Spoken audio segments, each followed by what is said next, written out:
We were rocking and rolling in Mesa this past weekend. Full highlights of the Rock-tober Classic coming up next on a brand new counterattack.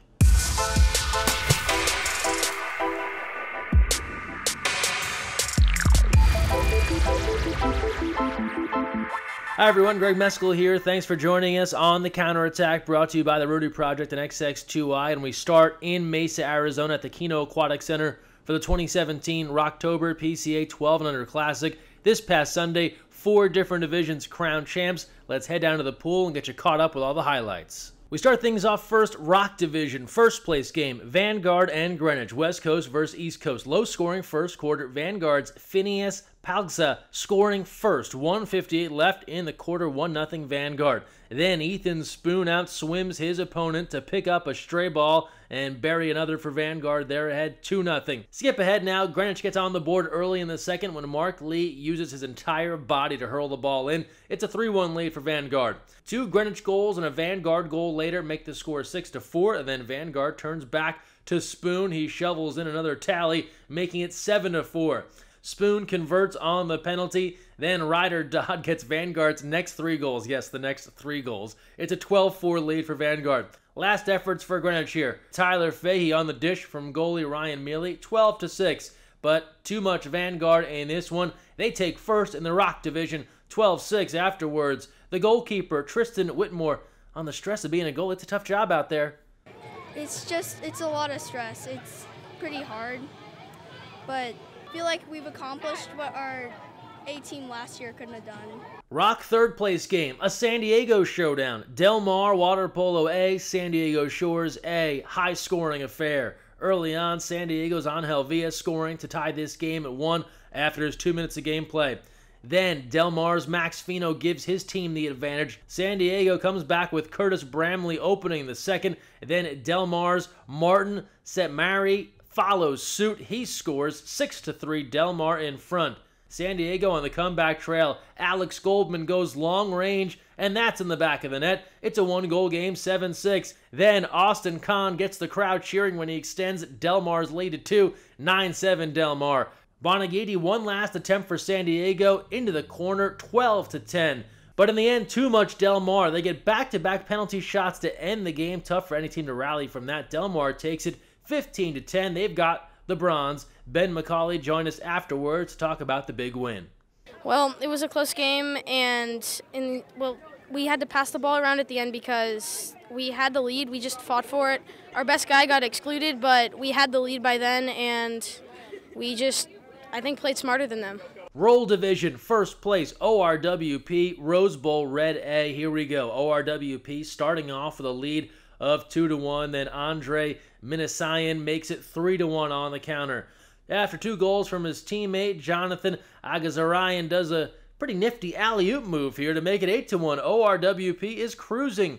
Rose Bowl's Arno Gazarian gets one back for his team, 8-2.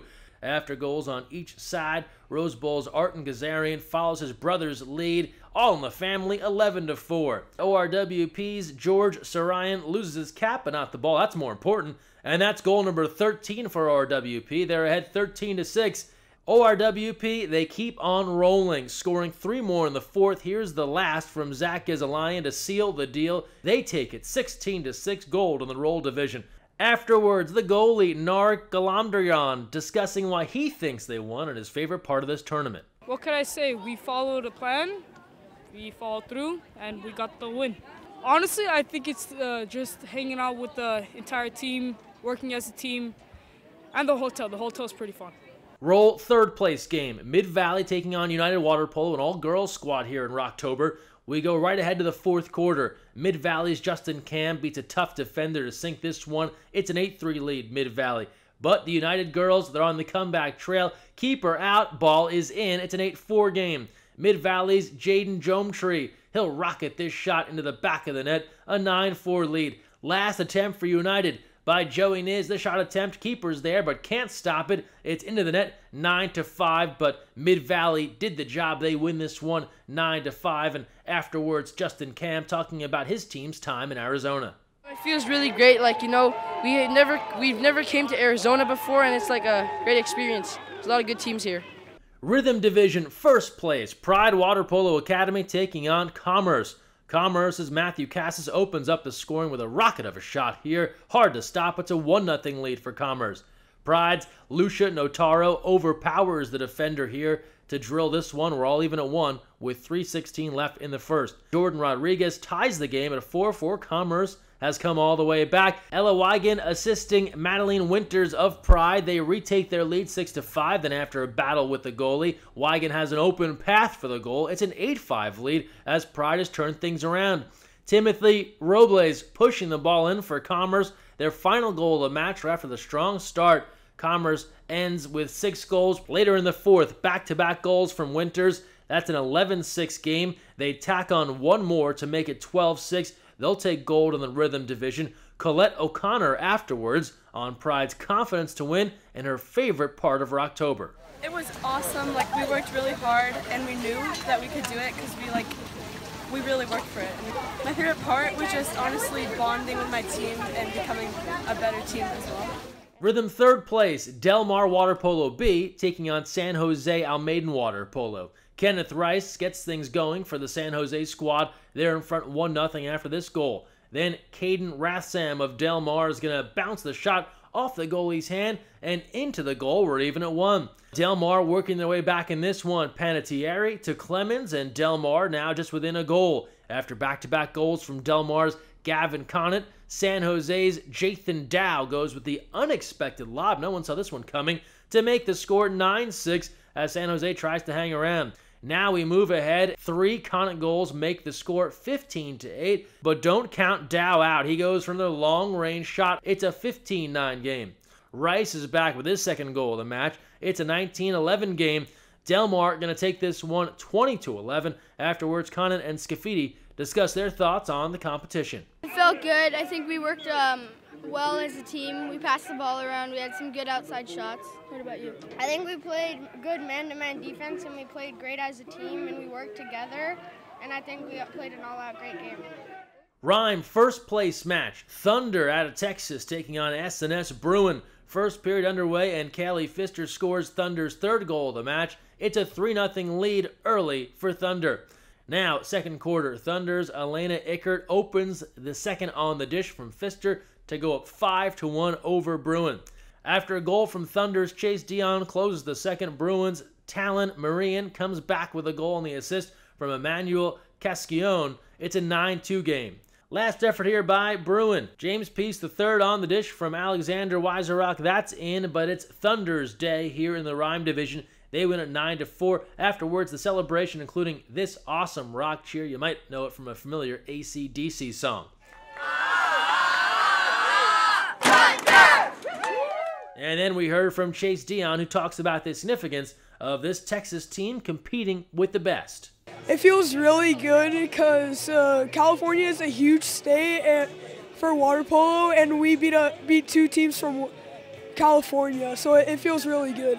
Last but certainly not least, Rime third place matchup, United Boys taking on Kahuna. We pick things up late in the third where Reagan Bagnall converts on the penalty for Kahuna, making the score 9-5. Nicely done by Reagan. Shortly after, Kahuna scores with a long-range lob shot over the keeper, 9-6. 51 seconds left to go in the third. United's Luke Hanna scores on the dish from Kai Inoue. It's a 10-6 lead for United.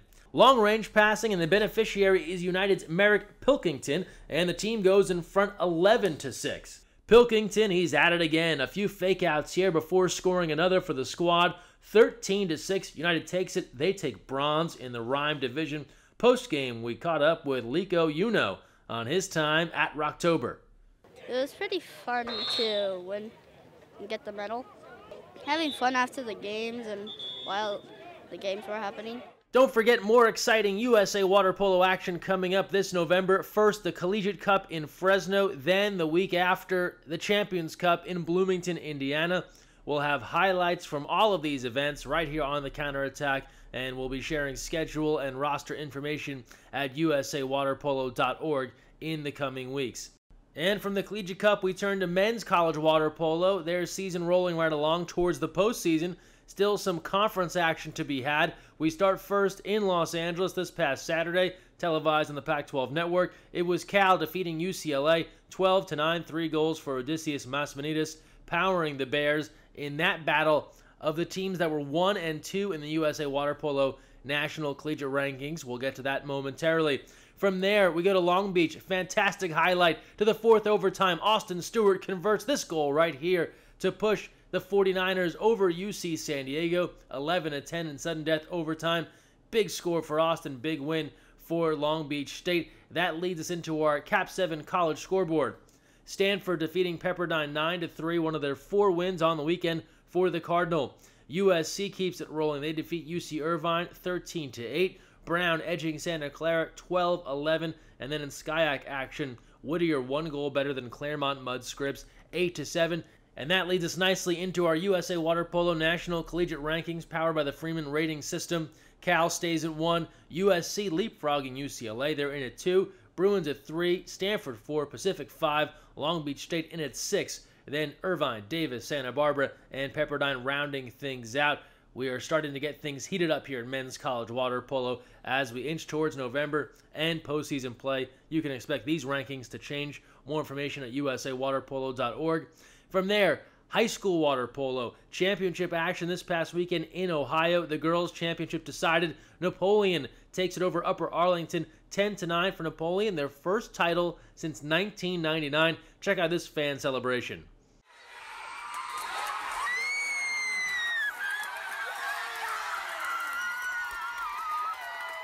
And we enjoyed that via Twitter. Boys Championship this weekend. We'll have the winner next week on the counterattack. And we have to remind you that the USA Women's National Team is up for Olympic Team of the Year after their World Championship win. Fan voting is open now. Check out the link on the screen. You can cast your vote for Team USA. Voting closes on October 30th.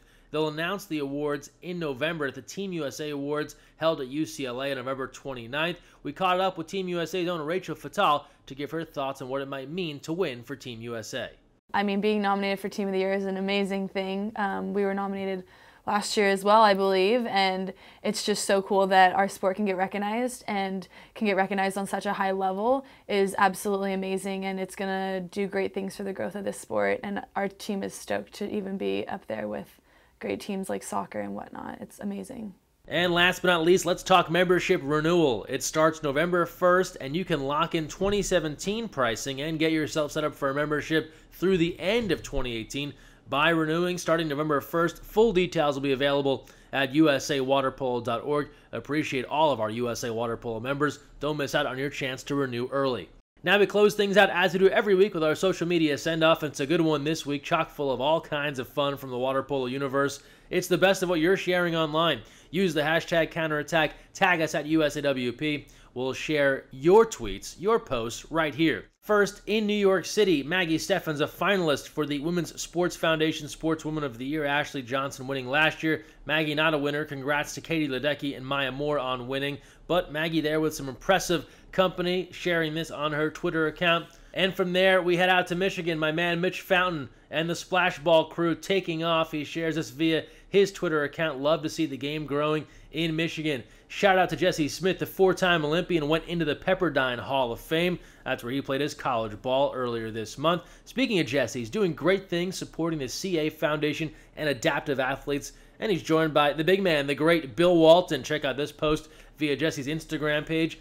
Penn State Barons goalkeeper Matt Olimsky racked up 24 saves in one game. That's a brand new MPSF record, moving some big names out of the way. That via the PSB Water Polo Twitter account. Laguna Beach, their program continues to roll right along. 4 straight fall fling titles now for the women's water polo squad. That's a tongue twister. Congrats to the Laguna Beach girls squad. They continue to be one of the dominant programs in the country. Team USA's Chancellor Ramirez, he's in Italy playing professionally. Dad CJ with the screen grab here from a webcast.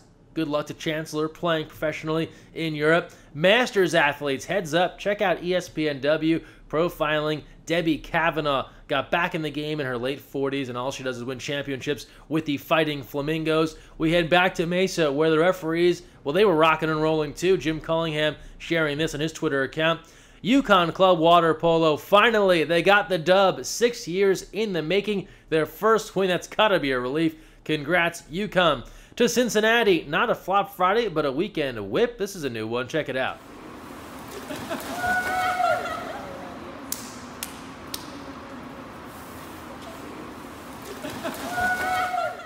And last but not least, we polled you on Twitter last week. Lob shot versus skip shot. There was a late charge by the residents of Lob City, but in the end, the skip shot takes it handedly. What do you think? Let us know on social media. And there you have it, the best of what we found this week on the internet. Stay involved. Use the hashtag counterattack. We'll share your stuff right here on the show.